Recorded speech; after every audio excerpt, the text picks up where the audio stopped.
সামুদ্রিক মাছ ধরার নিষেধাজ্ঞা চললেও পুকুর, ঘের ও নদ নদীর মাছের সরবরাহে কোনো ঘাটতি নেই। ফলে বাজারে মাছের দাম এখনও স্থিতিশীল রয়েছে। আর এই নিয়ে আরও জানাতে পটুয়াখালীর বাদঘাট পাইকারি মাছ বাজার থেকে যুক্ত হচ্ছেন সহকর্মী জসিম পারভেজ। জসিম, আপনার কাছে জানতে চাই যে মাছের দাম নিয়ে পাইকার ও খুচরা ব্যবসায়ীরা কি বলছেন, আর নিষেধাজ্ঞা উঠে গেলে মাছের সরবরাহ আগামী দিনগুলোতে আরও বাড়ার সম্ভাবনা আছে কিনা, কি তথ্য আছে আপনার কাছে? অনেক আপনি যথার্থই বলেছেন। বঙ্গোপসাগরে মাছের প্রজনন এবং উৎপাদন বাড়াতেই সরকার প্রায় 2 মাসের অধিক সময় নিষেধাজ্ঞা জারি করেছে। সে কারণেই কিন্তু সামুদ্রিক মাছের সরবরাহ হাট বাজারে কমেছে। তবে এখানকার যে ভোক্তাদের চাহিদা পূরণ করছে, উপকূলীয় অঞ্চলের যে সকল পুকুর, ঘের, জলাশয় এবং নদ নদী রয়েছে, সে সকল নদ নদীর মাছের সরবরাহ রয়েছে যথার্থই। তবে এখন পর্যন্ত যে পরিমাণে সরবরাহ রয়েছে তাতে মাছের দাম তেমন একটি বাড়েনি, অপরিবর্তিত রয়েছে। এবং এতে খুশি রয়েছে যে উপকূলীয় অঞ্চলে যে সকল হাট বাজারের যে সকল পাইকার রয়েছে তারাও খুশি। কারণ আপনি জানেন যে আমি এখন দাঁড়িয়ে আছি পটুয়াখালী শহরের বাদঘাট পাইকারি মাছ বাজারে। এখান থেকে শহরের বিভিন্ন হাট বাজার থেকে আসা যে পাইকার, তারা এখান থেকে সকাল থেকে মাছ ক্রয় করে তারা স্ব হাট বাজারে গিয়ে বিক্রি করে। তো আজ এই বাজারে রুই প্রতি কেজি বিক্রি হচ্ছে 130 থেকে 250 টাকা, কাতল বিক্রি হচ্ছে 230 থেকে 250 টাকা। এছাড়া এখানকার যে সিলভার কাপ মাছ প্রতি কেজি বিক্রি হচ্ছে 120 থেকে 130 টাকা এবং পাঙ্গাস বিক্রি হচ্ছে 120 থেকে 140 টাকা।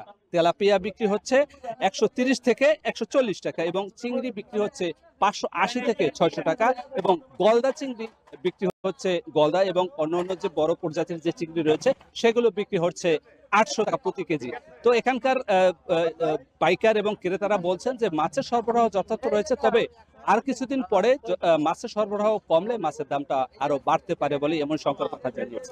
এই ছিল আমার কাছে সবশেষ। অনেক সরবরাহ ভালো থাকায় দাম স্থিতিশীল রয়েছে পটুয়াখালীর পাইকারি বাজারে, ফলে স্বস্তি জানিয়েছেন ক্রেতারা। নিউ মার্কেট সবজির পাইকারি বাজার থেকে নিয়ে আরো জানাতে যুক্ত হয়েছেন জসিম পারভেজ। জসিম, এই সপ্তাহে সবজির দরদাম কেমন দেখছেন এবং মৌসুম শেষ হলো, শীতকালীন সবজি কি এখন পাওয়া যাচ্ছে কিনা?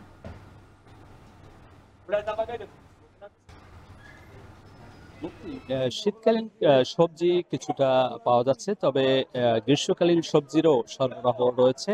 সে কারণেই কিন্তু দেশের বিভিন্ন মোকাম থেকে এখানকার যে পটুয়াখালী যে পাইকার রয়েছেন তারা সবজি এখানে নিয়ে আসছেন এবং এখানে এই নিউ মার্কেট পাইকারি বাজারে এখানকার যে অর্ধ শতাধিক যে পাইকার রয়েছে তারা এখানে বেচা বিক্রি করছেন।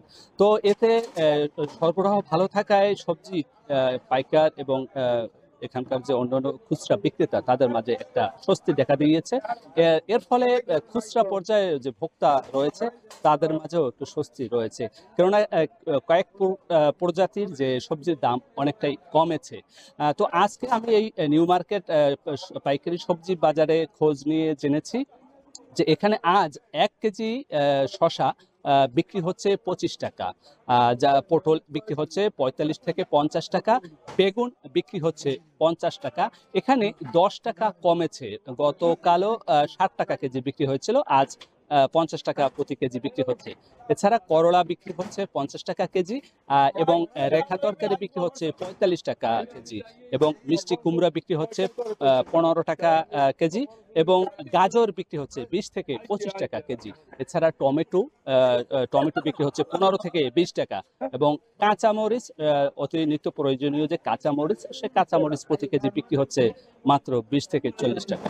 তো বলা যায় যে সরবরাহ যথার্থ থাকায় এবং এখানকার যে ব্যবসায়ী রয়েছে তারা যথাযথ বাজার দর নিয়ন্ত্রণে রাখার ফলে কিন্তু প্রশাসনিক হস্তক্ষেপই কিন্তু দাম নিয়ন্ত্রণে রেখেছেন এবং ব্যবসায়ীদের সদিচ্ছার কারণেই এই সবজির দরটা লাগাম রয়েছে, লাগাম টেনে ধরতে পেরেছেন প্রশাসন এবং এখানকার ব্যবসায়ীরা। তো এতে খুচরা পর্যায়ে যে ভোক্তা রয়েছে তাদের মাঝে একটু স্বস্তি আমরা লক্ষ্য করেছি। তো এখানকার যে ব্যবসায়ী রয়েছে তারা বলেছেন যে এখন যে সবজি যে উত্তর যশোর সহ বিভিন্ন স্থান থেকে যে সবজি নিয়ে আসা হয়, সে সবজি পরিবহন যে খরচ, সেই খরচ যদি আর একটু কমতো তাহলে সবজির দাম আরো কমতো এবং ভোক্তা পর্যায়ে আরো স্বস্তি ফিরে আসতো, এমনটি প্রত্যাশা করছেন এখানকার ব্যবসায়ীরা। এই ছিল আমার কাছে সবশেষ মুক্তি। জসিম পারভেজ যুক্ত ছিলেন পটুয়াখালী থেকে।